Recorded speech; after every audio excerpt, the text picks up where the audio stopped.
Alexa, turn it off. Okay, come here. Snuggle bear. Oh. This time change is so messing with me. This guy when I wake up in the morning.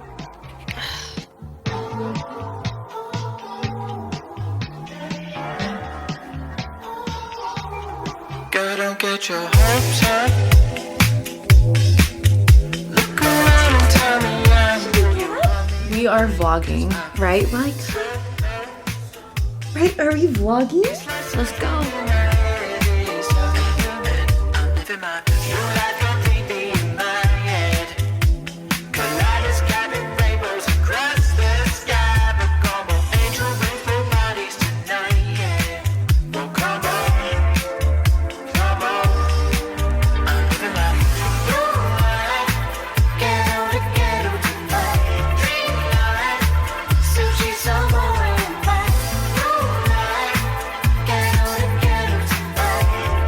I've been spending the morning doing a lot of talking and listening, talking to my neighbor. I had like a big brain dump this morning, which I want to read to you guys. I'm gonna do a quick workout. I actually haven't been working out that much, but this week I have been because I'm gonna try to go surfing next week. I want my muscles to be intact so I can like actually have fun in the water and not just be like bombarded with how unfit I am. My recent favorite place to work out is Move with Nicole. She does really good Pilates classes, so I really enjoy them. Let's start by reaching.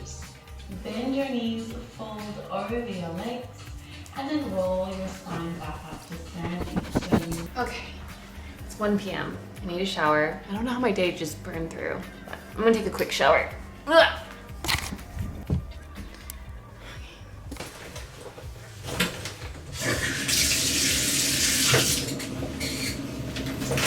We're hungry. We're making frozen dumplings. You guys have to excuse me for the lack of enthuse I have for the first vlog. My anxiety is a little high today.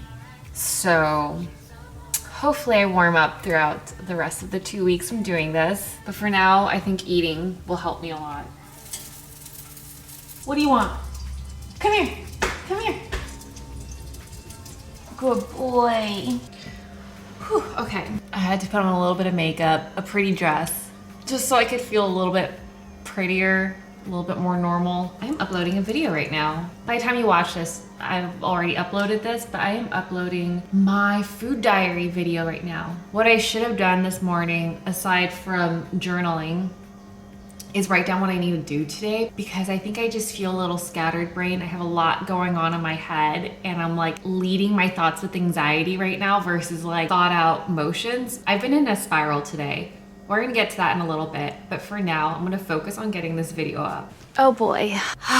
Okay, we're in bed because this feels really cozy and needed right now. I will admit that doing 31 days of consecutive uploads in the past has burnt me out to the point where I don't want to have an icky relationship with YouTube. So this time I'm trying 14 days, see how it goes. I'm also not doing an upload right immediately after, so I can buffer some time in and not feel so pressured to like make sure I have a consistent upload the next day. I would say throughout 2020, I've been like on and off with like feeling just really depressed. I think it's like been hard because we've been just kind of questioning the reality of our lives, along with a lot of social justices that aren't new, but still very difficult to process, as everything just feels very heightened right now. So yeah, I haven't been in a mood to really create, and I'm hoping that doing 14 days of daily vlogging is going to help me stay accountable and get back into momentum of uploading again. But of course, today's just the first day, which is sort of always might be rocky. Okay, we're gonna lie down here because I'm starting to feel anxious and this feels more grounding. I was doing the Artist Way with Ward. It's basically a 12-week program. We follow this book, do morning pages where you write 3 pages every morning and you like take yourself on artist dates and do a reading every week. I was pretty consistent at it for, I would say, the first 5 weeks. I more so have lately been writing when I feel like I need to export something, and I also have fallen off the Artist Way. But I wanted to read my morning pages to you today because it's something I've never really talked about. Let's change positions again. Okay, better. I needed to like put my back on something. Also, just to keep it easy on myself for the first few vlogs, I'm gonna make them really simple. I read it to my friends and it felt very cathartic to read my morning thoughts. You guys watched me write them earlier this morning. I would love to open up the conversation with you guys exclusively. And mind you, this was 7 a.m. brain dumping and these aren't cohesive thoughts. So just keep that in mind. March 18th, 2021. So many feelings going on, let me unbox. Our societies and systems are fueled by white supremacy, and yet there's this defensive narrative of how we talk to our kids about being equal, but it's not actually practiced because we still think it's okay to characterize each other. Characterize? Caricature. You know what I'm trying to say. Others who are different than the narrative we predominantly see on our media. And fuck, I've been super guilty of this too. Even stemming from finding humor in stand-ups that perfectly mocked my parents' accent, because I was proud to be whitewashed at some point. Proud to fit into a culture. I read this like 4 times and I didn't cry at all. I didn't even get emotional, but wow, sharing these vulnerable thoughts with you is really scary. Because I was proud to be whitewashed at some point. Proud to fit into a culture my parents had a hard time fitting in, so much so that I did the same and saw my parents as others. This is high school. And maybe other immigrant children can say that they experienced the same. But I grew up in Orange County during the prime of white TV dramas, like the OC, Laguna Beach, Simple Life. We lived in OC because we fell into the guise that living in a predominantly white neighborhood was deemed safer. Again, showing white supremacy as a goal. But as I wake up outside of my bubble, I still see the same violence. I still feel unsafe.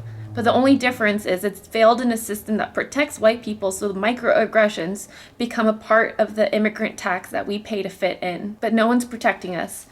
No more. My frustration exists in encounters of my life, from those passing through to those unprovoked encounters to some very, very close to me. There's this idea that white supremacy doesn't exist. I can hear the devil's advocate now, and my anger comes up because I didn't always have the tools or language to counter them, as well as a habit of marinating on all points to come to my own conclusion and therefore never saying anything up front. One event was being in Philadelphia at a festival and overhearing a group of white folks say, "Yes, it's past those Chinese bitches over there." I felt such rage and I took up space, but I could never take up that space in my personal life or anyone I wanted to be romantic with. Events of dating and feeling confused as if I should be flattered to be desired. The seeds are the smallest things that grow into the biggest impact. The seeds of microaggression and talking and tropes have allowed us to dehumanize each other. But no more. No more making white people feel comfortable for perpetuating this. I don't want to appease white acceptance to erase who I am, and no one else should either. Watching TikTok, I am very hopeful for the younger generation.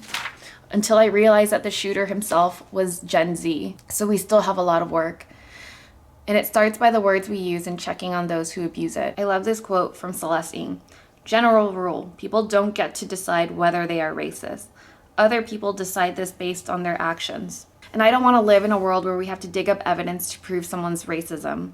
If a group of people feel unsafe, violated, dehumanized by a statement that you meant no harm in, please allow for reflection over defense. These seeds are what shifted the socioeconomics of America and solidified a power dynamic between white people and immigrants and people of color. We need to replant new seeds from the ground, and ones that we can do today is to have humility to learn and listen without requiring anyone to defend their reality. And that's what I wrote today.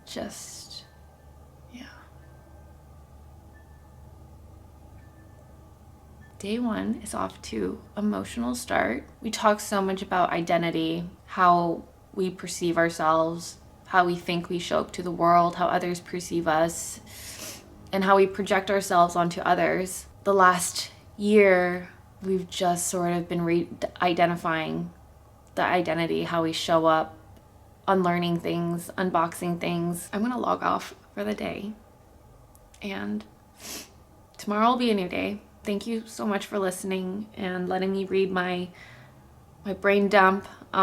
Please be gentle on me.